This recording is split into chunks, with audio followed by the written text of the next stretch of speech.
Hari Bakti Pekerjaan Umum dan Perumahan Rakyat atau PUPR ke-77 tahun 2022 yang jatuh pada tanggal 3 Desember 2022 disambut Dinas Pekerjaan Umum dan Penataan Ruang Provinsi Maluku Utara atau PUPR Malut dengan kegiatan jalan sehat dan senam bersama dipusatkan di depan kantor Dinas PUPR Provinsi Maluku Utara di Sofifi.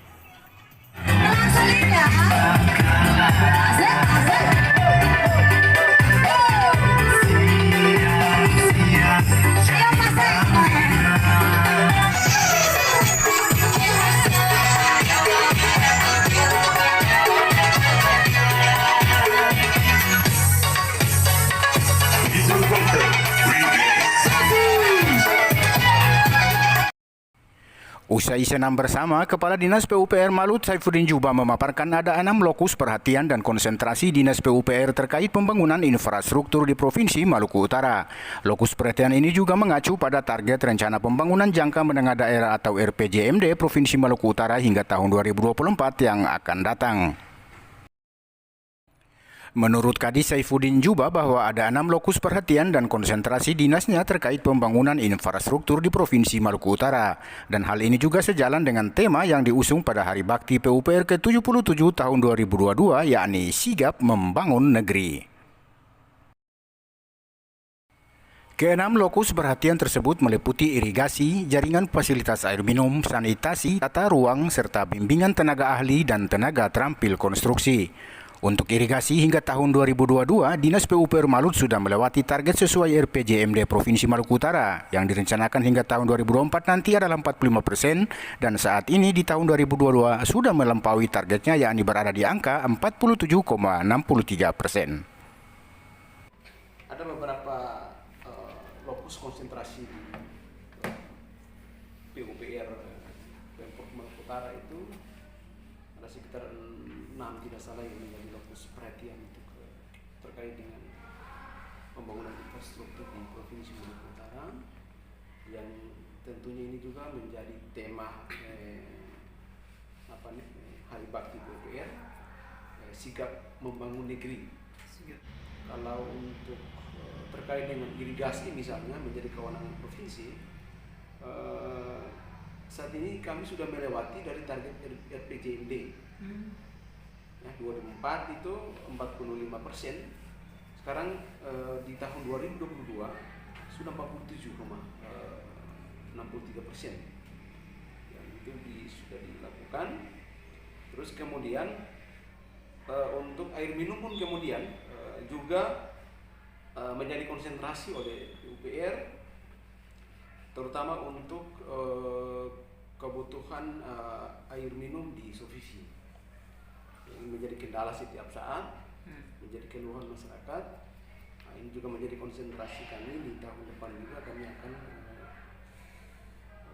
memperbaiki terkait dengan jaringan perpipaan dalam kota dan menjadi kendala, sehingga konsentrasi kami untuk segera menyelesaikan problem-problem terutama air minum di Sofifi dan tentunya di beberapa kabupaten kota juga masuk. Nah, saat ini kondisi air minum sudah mencapai di 79% dari target RPJMD 2004 itu 80%. Kita kerja terus dan kami juga konsen juga untuk membangun spam regional. Nah, spam regional itu mudah-mudahan di tahun depan itu sudah menjadi terbentuknya lembaga, sehingga dia bertanggung jawab terhadap tugas untuk terkait dengan spam regional, karena harus ada 2 kabupaten yang harus kita rangkum ya, harus masuk menjadi syarat menjadi agar lembaga itu terbentuk menjadi spam regional. Kota Tidore dan Sabah.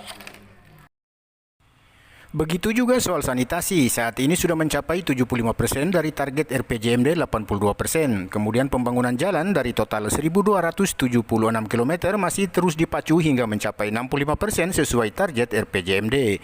Karena saat ini kondisinya baru mencapai angka 45%. Untuk bidang ini, Kadis Saifuddin berharap ada beberapa program bidang bina marga, terutama pembangunan jalan dan jembatan yang menggunakan pola multi-years diharapkan sebelum tahun 2024 bisa mencapai target 65% sesuai RPJMD. Untuk tata ruang, Kadis Saifuddin memaparkan sementara terjadi proses review RT/RW. Hal ini mengingat pembangunan di setiap saat terus berkembang sehingga mempengaruhi pola ruang baik darat maupun laut. Sehingga RT/RW harus direvisi terutama wilayah pertambangan, pariwisata, kehutanan dan kegiatan-kegiatan infrastruktur lainnya. Kemudian terkait dengan tata ruang juga, sementara lagi kami review RT/RW. Karena memang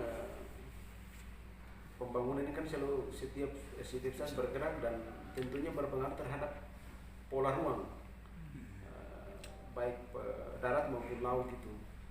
Nah, ini harus segera direvisi karena ada beberapa kebutuhan yang harus masuk di RT/RW, terutama wilayah pertambangan, kemudian pariwisata, kehutanan misalnya, terus kemudian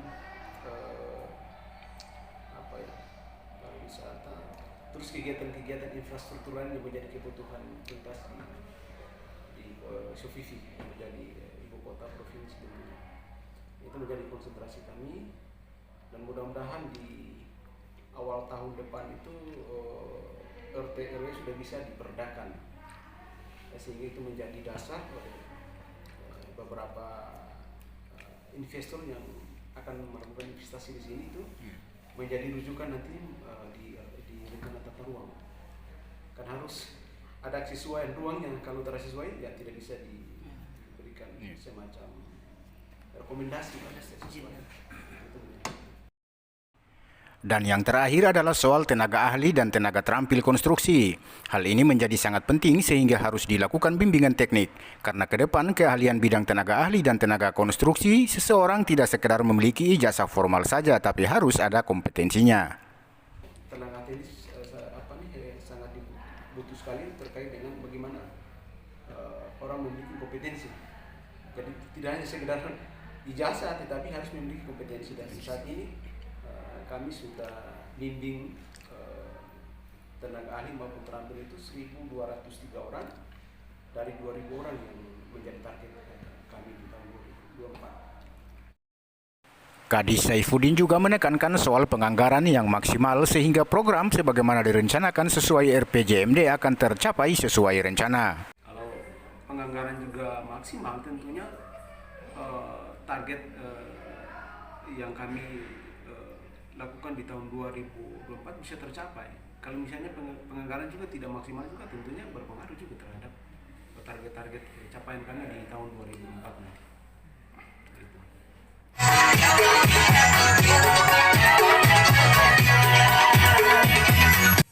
Dari Sofifi, Ibu Kota Provinsi Maluku Utara, tim redaksi Piling TV Online.